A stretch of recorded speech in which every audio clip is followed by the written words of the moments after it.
In Eastern Europe, millions woke up not knowing if they'd have bread by noon. But breakfast, it still happened.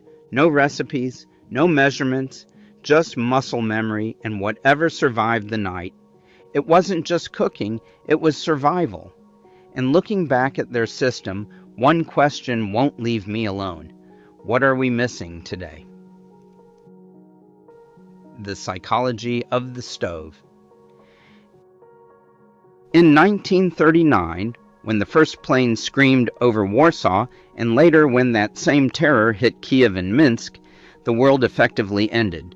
But inside the kitchen, a different clock started ticking. While sirens wailed outside, grandmothers didn't freeze. They didn't doom scroll or panic. They moved toward the stove. You have to understand the psychology of this moment.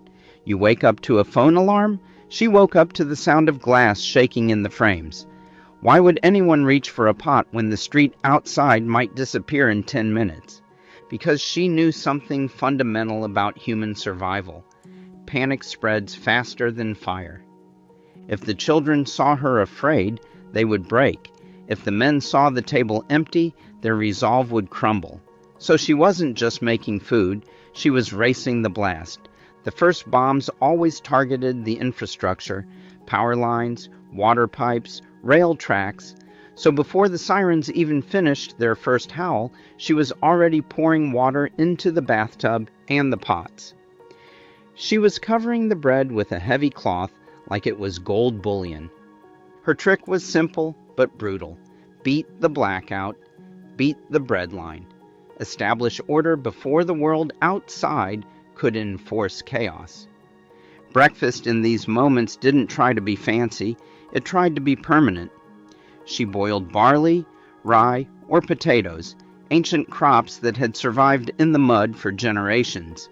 Diaries from the early 1900s describe milk soup with potatoes as a standard start to the day.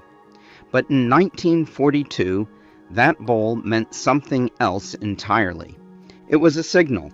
A warm bowl on the table sent a clear message to the terrified family. We are still here. The walls are shaking, but we are eating. We start this day on our feet, not on our knees. It sounds small, but steady legs can save a life when running is the only plan you have left. The Mathematics of Starvation. But bravery doesn't fill a stomach, and eventually the noise of the bombs was replaced by something worse. The silence of the empty pantry. This is where the real work began. When the bread lines ran dry, or when a ration card for an entire month gave you less than we eat in a single Tuesday, the kitchen stopped being a room for cooking. It became a laboratory for alchemy. Consider the year 1944. A Polish miner in Upper Silesia received only 1/3 of the meat ration that a German miner got. In the cities, it was even worse. Ration cards for Poles and Jews gave them starvation-level calories by design. So the grocery store was no longer a solution. It was a myth. The only plan left was the potato. In the history of Eastern Europe, the potato wasn't just a vegetable, it was a shield. By 1940, it had become the absolute heart of survival. One cook in Krakow even wrote a book called 100 Polish Potato Dishes, a manual on how to survive when wheat and meat were just memories. The reason was pure math. Every single potato had to do the work of 5 ingredients. Here's how she did it. She would take a single shriveled tuber, she'd grate it down to a pulp, mix it with a handful of sour gray flour, add a splash of water, and maybe a pinch of salt if she was lucky. She didn't have oil. Oil was a luxury for the rich or the corrupt. Instead, she used the memory of fat, a greased rag wiped across a hot sheet of metal balanced over bricks. She would fry these gray pancakes until they crisped at the edges.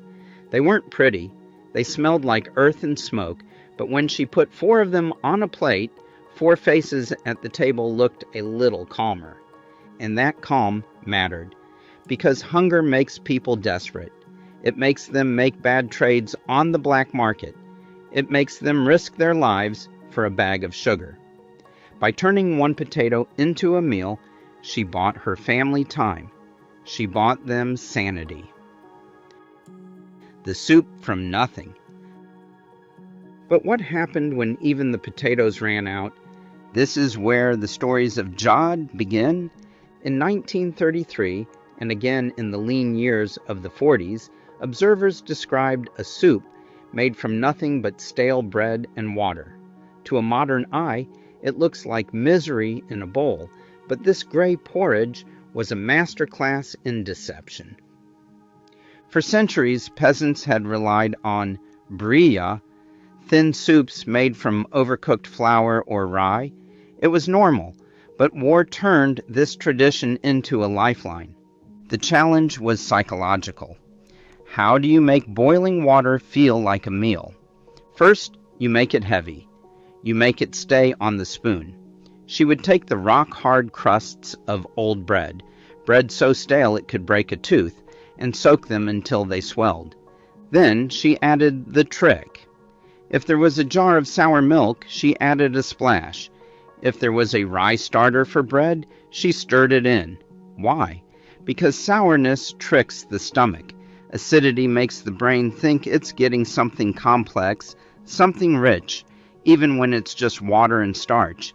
Then came the smell. She would take a single clove of garlic, maybe the last one in the house, and rub it vigorously around the inside of the pot. She wouldn't even cook the garlic. She couldn't afford to waste it. She just used it to perfume the water, or she'd drop in a bay leaf that had been washed and reused 10 times. When the children asked why the soup was always thin, her answer was steady, rehearsed, and absolute. This is how we eat it. This is the good kind. It wasn't true, but the lie helped fill the room. It stopped the crying. And in a house with thin walls, keeping the children quiet was a matter of survival. The illusion of meat. Then there was the problem of strength. There is an old saying from the villages. A peasant eats meat only when the chicken is sick or when he is. Meat was never a daily event, but during the occupation it vanished entirely. Ration cards offered meat that was often just bone, gristle, or filler. Yet, men still had to work, children still had to grow, so Grandma became a magician of fat. She knew that the human brain is wired to seek out high energy density. We crave fat, so she used the cast iron pan to create a ghost of a meal. She would take onions, cheap, durable onions, and fry them in a tiny scrap of lard until they were almost black. The smell of frying onions triggers a primal response in the human brain. It smells like a feast. It triggers salvation. She would mix these burnt onions into a dough of flour and water, or stir them into the gray soup. Suddenly the water didn't taste like water. It tasted like richness. In the Balkans, this meant cornmeal mush that had been kissed by a greasy spoon. In Poland, it was fake cutlets, patties made of stale bread, egg powder, and herbs, fried hard to look like hamburger steaks. Did it fool the tongue? Maybe not, but it fooled the spirit. If there was only one egg for a family of 5, she didn't scramble it. That would be wasteful.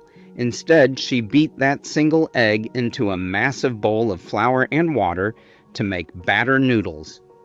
Every child got a yellow-tinted noodle. Every child felt like they got a piece of the prize. That cast iron pan wasn't just a cooking tool. It was an instrument of trust. By making the portions look fair, by making the house smell like frying fat, she stopped the family from turning on each other. The winter siege. But the true test was the cold. We complain when the heating bill goes up, but in the winter of 1941, during the siege of Leningrad, or in the frozen, unheated farmhouses of Ukraine, the cold was not weather. The cold was a predator. It lived inside the house. Frost formed on the interior of the windows. Water froze in the cups on the bedside tables. In Leningrad, the bread ration fell to 125 grams a day. That is a slice the size of a bar of soap, and it wasn't real bread. It was mixed with sawdust, cotton cake, and cellulose just to make it weigh enough to hand out. In this environment, breakfast stopped being about nutrition. It became a rescue mission for the body's core temperature. This is where the heavy, sour soups became medicine. Borscht, kapustniak, solyanka. These weren't light appetizers. They were internal heating systems. She cooked cabbage, beets, and rye flour into thick sludges. She served them boiling hot. The goal was to get that heat into the child's stomach immediately upon waking up. A bowl of hot beet soup could keep a child's hands warm for 20 minutes.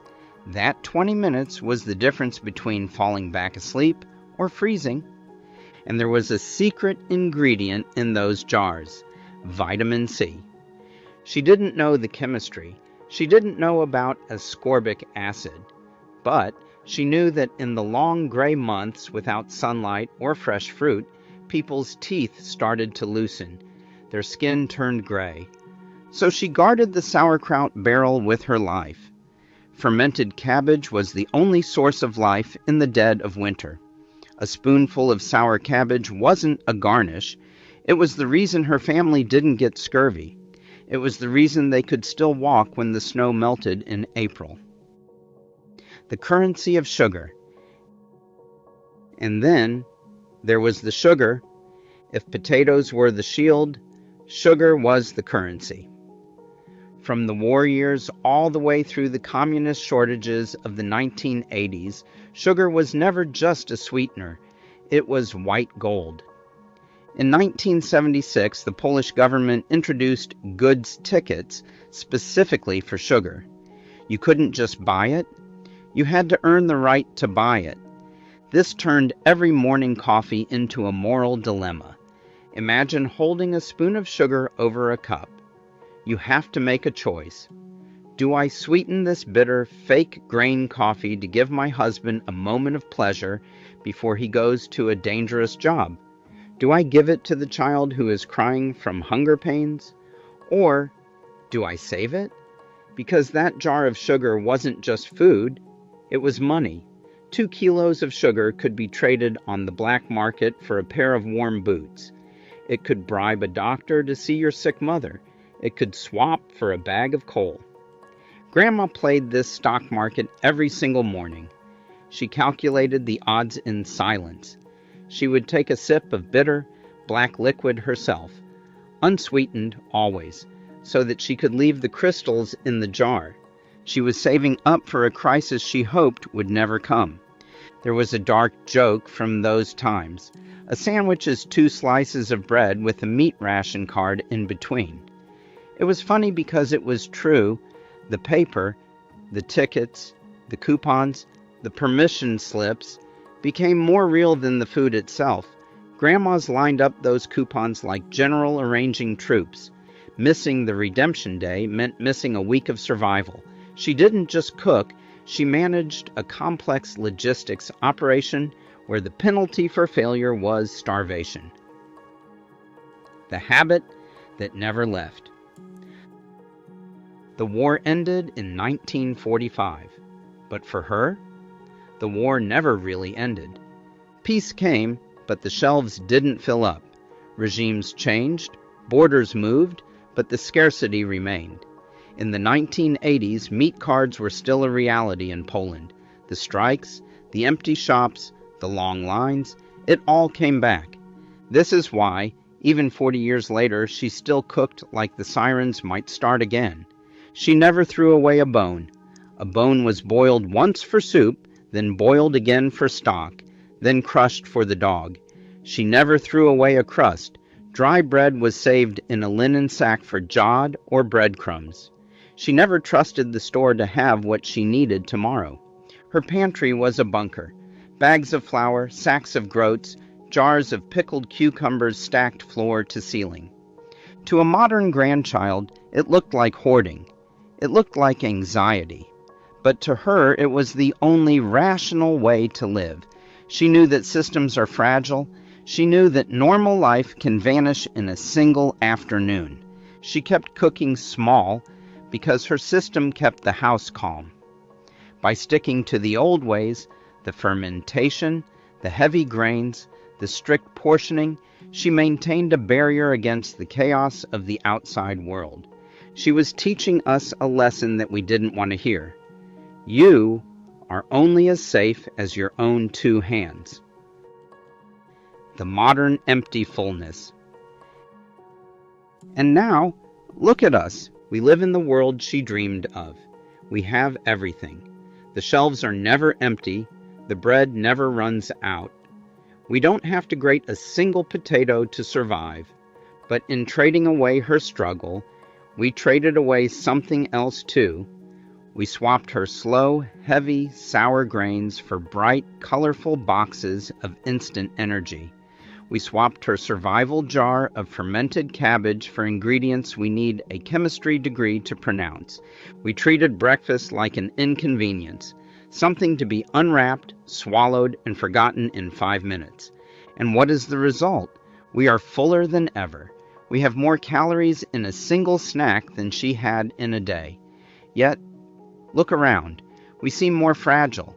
We are seeing record rates of fatigue. Our gut health is shattered. We feel empty even when we are stuffed. We eat, but we are not nourished. Grandma's rule was simple. Use fat like medicine. Respect the grain. Share before it spoils. Never, ever waste. Our new rule? Eat fast. Eat alone. And always, always want more. We replaced her community with convenience. We replaced her resilience with easy dopamine. And the cost isn't showing up on a ration card. It's showing up in our bodies and our minds. We lost the ability to distinguish between what we need and what we want. The final question. So, the next time you rush through a wrapper for breakfast or stare at a full fridge and say, "There's nothing to eat," stop. Think of the woman who fed a whole house on one potato and a quiet promise. Think of the hands that grated a shriveled root vegetable while the windows shook from bombs. She didn't need a full supermarket to feel secure. She built security with her hands. She built it with patience. She built it with love that was tough enough to survive the winter. She proved that you don't need much to keep a human being going, but you do need a plan, and you do need a purpose. With everything we have today, with all this abundance and all this safety, what excuse do we have to treat our bodies like they don't matter? If this history made you rethink your morning routine, let me know in the comments.